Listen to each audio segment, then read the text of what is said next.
Video देखने वालों को नमस्कार। बात आज हम करेंगे कि आपको किससे एडवाइस लेनी चाहिए और किससे नहीं लेनी चाहिए। तो हम में से कई लोग अक्सर किसी भी व्यक्ति से सलाह ले लेते हैं और बाद में पछताते हैं। तो सलाह लेने के 3 नियम होते हैं और 3 नियम देखने के बाद ही हमको किसी से एडवाइस लेनी चाहिए या नहीं लेनी चाहिए। तो पहली चीज़ ये देखनी चाहिए कि क्या वो व्यक्ति उस क्षेत्र का एक्सपर्ट है या नहीं, उसकी कोई विशेषज्ञता वहाँ पे है या नहीं, कुछ अच्छा नॉलेज है या नहीं उस क्षेत्र का, वो हमें देखनी चाहिए। दूसरी बात हमको ये देखनी चाहिए कि क्या उस व्यक्ति के हित और हमारे हित जुड़े हुए हैं। और तीसरी बात हमको ये देखनी चाहिए कि क्या वो व्यक्ति हमारा शुभ चिंतक है या नहीं है। ये 3 बातें देखने के बाद ही आपको ये डिसाइड करना चाहिए कि हमको सलाह लेनी चाहिए या नहीं उस व्यक्ति से।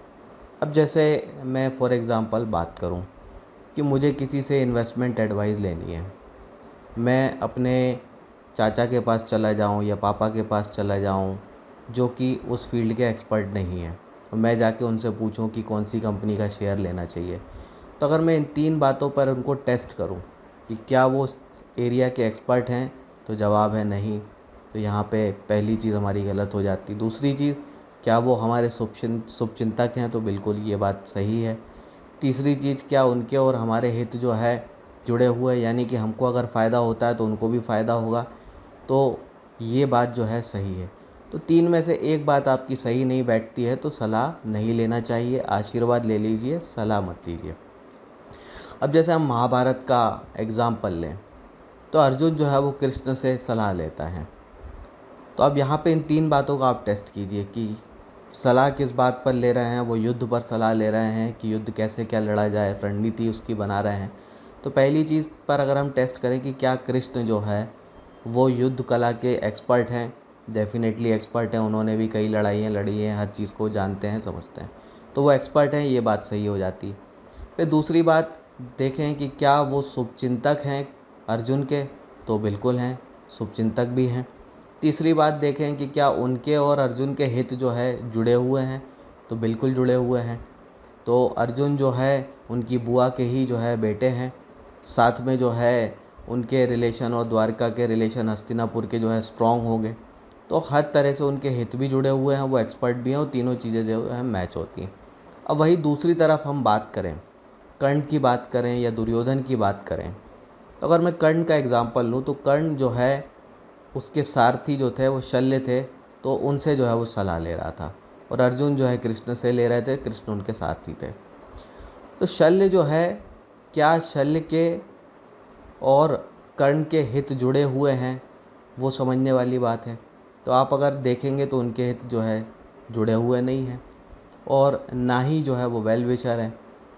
शल्य वो पांडवों के मामा हैं, तो उनके हित भी नहीं जुड़ रहे हैं, वो शुभचिंतक भी नहीं है।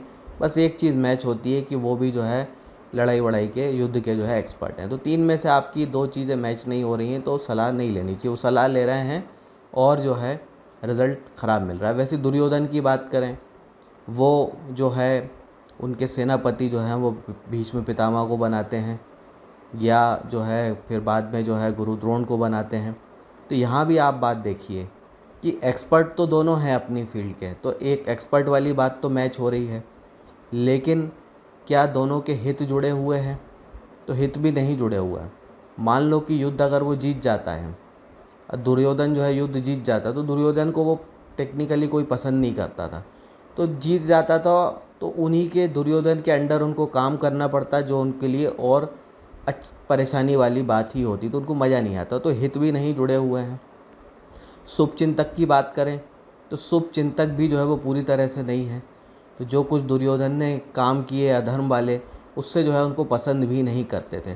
तो मन ही मन पितामह भी चाहते थे, गुरु द्रोण भी चाहते थे कि जीत वो पांडवों की हो। तो यहाँ देखिए क्या हो रहा है कि आपके पास वर्ल्ड के सबसे बड़े बेस्ट एक्सपर्ट तो हैं दुर्योधन के पास, पर हित जुड़े नहीं हुए हैं, शुभचिंतक नहीं है। यही चीज़ कर्ण के साथ है।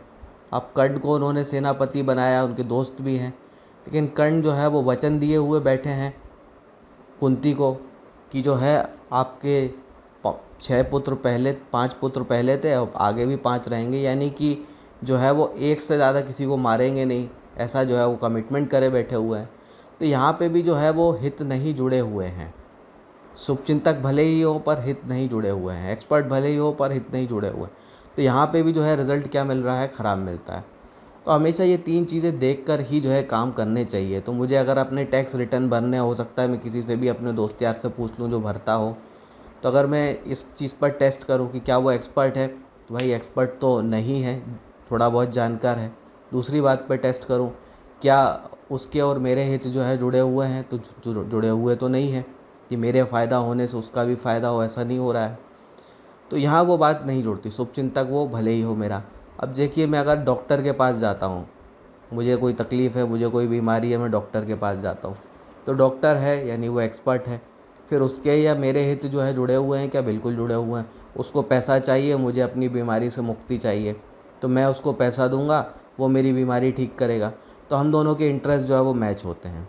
और साथ में जो है, क्या वो शुभचिंतक है? तो शुभचिंतक भी बिल्कुल है, क्योंकि उसका प्रोफेशन ऐसा, वो चाहता है कि जो भी मरीज़ मेरे पास आए वो ठीक है। तो तीनों चीज़ें यहाँ मैच होती हैं, तो हमें बेटर रिज़ल्ट मिलते हैं।